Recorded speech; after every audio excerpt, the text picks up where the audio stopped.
Greetings, talented viewers. I'm Felicity from serene Loughborough. The courageous people of the United Kingdom know that you are always keen to seek new spiritual pursuits. May God be with you.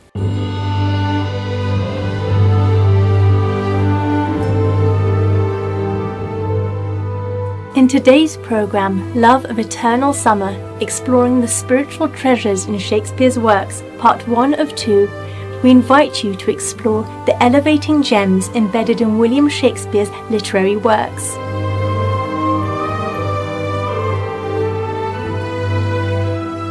Known as the Bard of Avon, William Shakespeare was one of the world's greatest poets, playwrights, actors, and directors in the Renaissance era.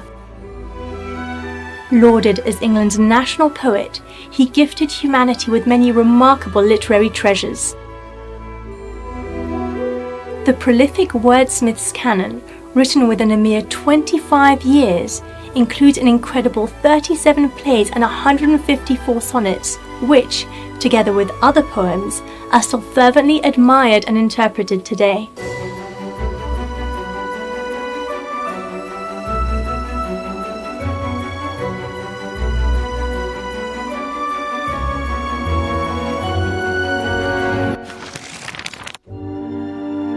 In his distinguished book, Will in the World, How Shakespeare Became Shakespeare, US literary historian Stephen Greenblatt gives this incisive summary of the bard's career.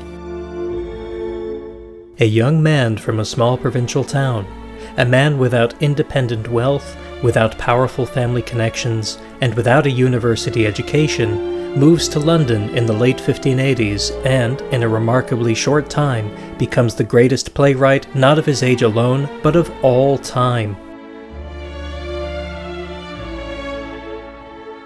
His works appeal to the learned and the unlettered, to urban sophisticates and provincial first-time theatergoers.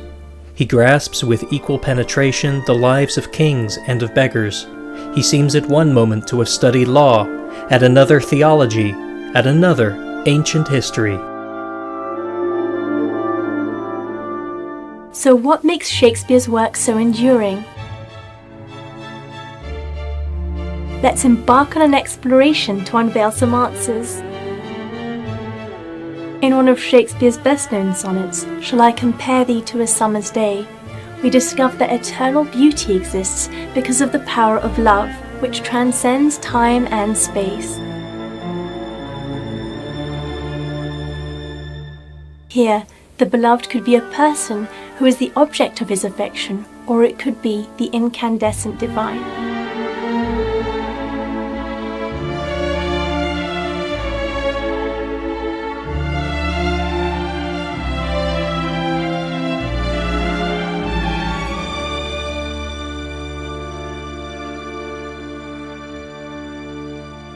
Sonnet 18 by William Shakespeare. Shall I compare thee to a summer's day? Thou art more lovely and more temperate. Rough winds do shake the darling buds of May, and summer's lease hath all too short a date. Sometime too hot the eye of heaven shines, and often is his gold complexion dimmed, and every fair from fair sometime declines, by chance or nature's course untrimmed.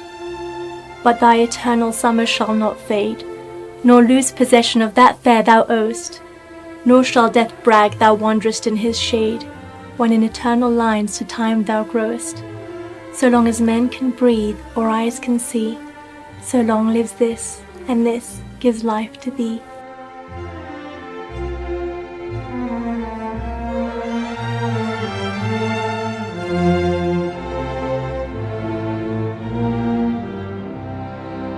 What's salient about Shakespeare's work is that he instills scenes of everyday life with profound spiritual insights. When we contemplate his lines, we find that they are richly imbued with deeper layers of meaning and discover themes that resonate with words uttered by many great spiritual masters. For instance, a poem by Master Rumi titled All Through the Night God is Calling Us conveys the same idea as the one expressed in Shakespeare's Sonnet 27. Both tell of a state of meditative sleeplessness. During the daytime, a lover is kept busy with all kinds of mundane activities, but night offers the chance to reconnect with our true self or the beloved God. From All Through the Night, God is Calling Us, poem by Rumi. The days for earning a living, the nights for love. So the eyes of the jealous cannot spy in you. The rest of the world may sleep, but real lovers throughout the night talk inwardly with God.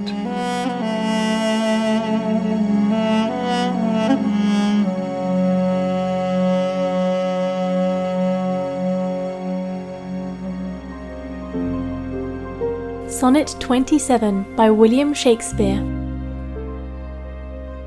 Weary with toil, I haste me to my bed, the dear repose for limbs with travel tired. But then begins a journey in my head, to work my mind when body's work's expired. For then my thoughts, from far where I abide, intend a zealous pilgrimage to thee, and keep my drooping eyelids open wide, looking on darkness which the blind do see. Save that my soul's imaginary sight presents thy shadow to my sightless view, which like a jewel hung in ghastly night makes black night beauteous and her old face new. Lo, thus by day my limbs, by night my mind, for thee and for myself no quiet find.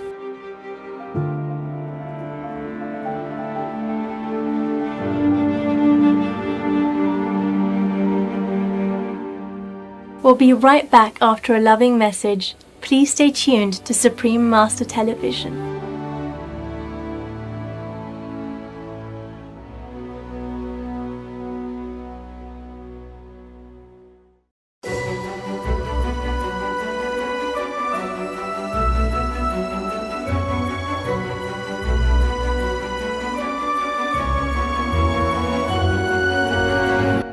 Welcome back, sincere viewers. Shakespeare's lines have the magical effect of enlightening our minds to the truth that we know in our hearts. His beautiful and imaginative expressions give us insight into human life and its ephemeral nature.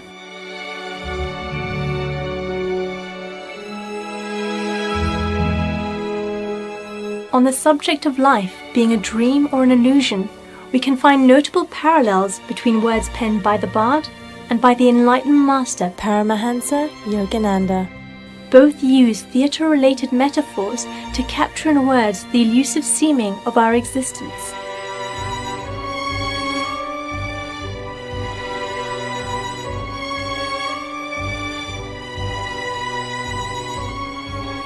From Autobiography of a Yogi by Paramahansa Yogananda.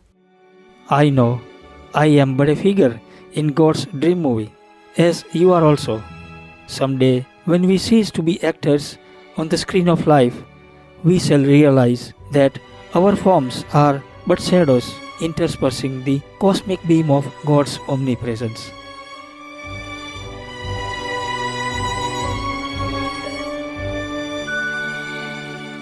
From The Second Coming of Christ by Paramahansa Yogananda. With inconceivable ingenuity, God is staging an entertainment for His human children, making them actors as well as audience in His planetary theatre.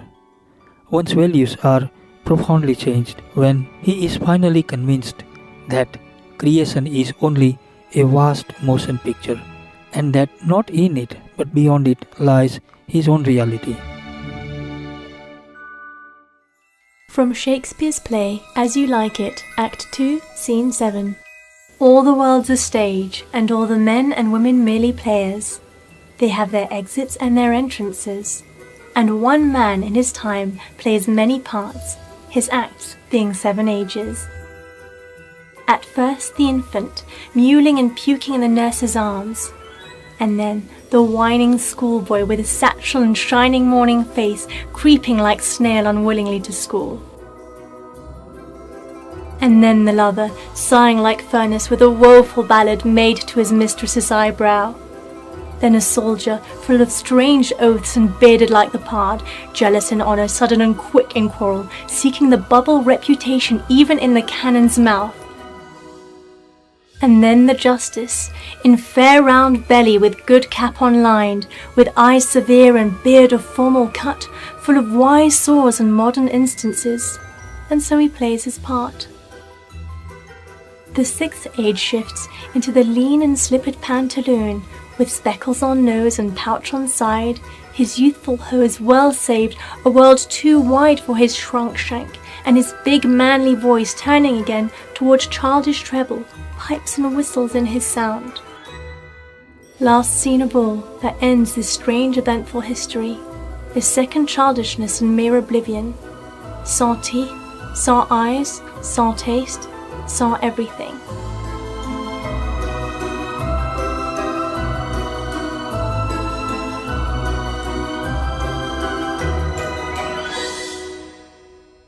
From The Second Coming of Christ by Paramahansa Yogananda. Then, as it is possible to watch the slow process of a flower budding, growing and disappearing on the movie screen, so man should behold his life picture on the screen of his consciousness through the stage from childhood to a full-grown individual, and then his disappearance unto God. From Shakespeare's play Macbeth, Act 5, Scene 5. She should have died hereafter. There would have been a time for such a word. Tomorrow and tomorrow and tomorrow creeps in this petty pace from day to day, to the last syllable of recorded time. And all our yesterdays have lighted fools the way to dusty death. Out, out, brief candle. Life's but a walking shadow, a poor player that struts and frets his hour upon the stage and then is heard no more. From Shakespeare's play The Tempest, Act 4, Scene 1. Our revels now are ended. These our actors, as I foretold you, were all spirits and are melted into air, into thin air. And like the baseless fabric of this vision, the cloud-capped towers, the gorgeous palaces, the solemn temples, the great globe itself, yea, all which it inherit shall dissolve, and like this insubstantial pageant faded, leave not a rack behind. We are such stuff as dreams are made on, and our little life is rounded with a sleep.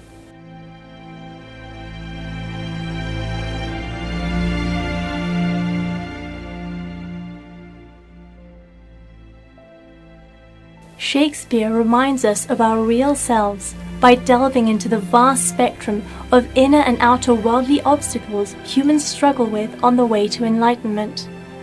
More crucially, he shows us how with love, wisdom, and humility, these obstacles can be prevailed over. His words are, essentially, nourishment for the soul. In the next episode, we will explore more of the divinely inspired musings which permeate his transcendental masterpieces.